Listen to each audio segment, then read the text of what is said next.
What's going on, boys and girls? Today we're taking a look at one of the fighters on UFC Abu Dhabi. Joel Alvarez is a finishing machine. When he entered the UFC, he had already carried a Spanish organization basically on his back, finishing all 4 of his wins by submission, and was riding 10 fights unbeaten with 10 first-round finishes. Today we'll take a look at El Fenomeno's career highlights. Oh, Till's out! It's over! It's over! It's over! That's what I'm saying, boy! Oh! He got dropped in! It's over!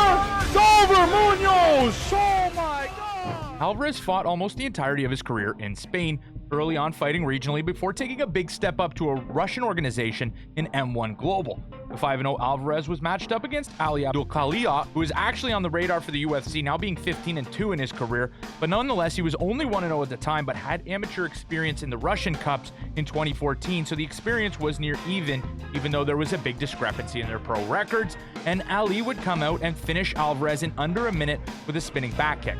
This is the last time Alvarez has been finished, and it's over 9 years ago. Since then, Alvarez has not been finished, and this was not like a drop-dead knockout, more of a knockdown, and the ref stepped in. Following the loss, he would win 4 more contests in a row, including a 33-second ground-and-pound finish. He'd then land in the AFL's lightweight division for his next 6, and they'd be nothing but dominant. He'd finish 5 straight opponents with an average fight time of just over 3 minutes, having his opponents actually be the aggressor in the grappling before Alvarez would find a submission from his back. With all the wins and the wins in a row, he'd main event AFL's 17th event, following in his footsteps and sinking a triangle off his back to land his 14th submission win and his 10th first-round finish. Undeniable to the UFC now with a very, very impressive 14-1 record, and having experience from 2013 to 2018, Joel Alvarez would be brought into the UFC for their UFC on ESPN +3 preliminary card. He would actually come in as the major underdog at +260 against another one-fight loss fighter, Damir Ismagulov, who was coming in at 20-1. This would be a crazy prospect bout for 2 fighters with significant regional experience. Damir Ismagulov dominated Joel Alvarez in a kickboxing contest. There were no instances of grappling engaged by either fighter. Ismagulov effectively mixed up his attacks and landed consistently while Alvarez hesitated. Despite Alvarez's solid chin, he was outclassed throughout the fight, struggling to find an answer for Ismagulov's relentless offense on the feet and losing the contest via unanimous decision.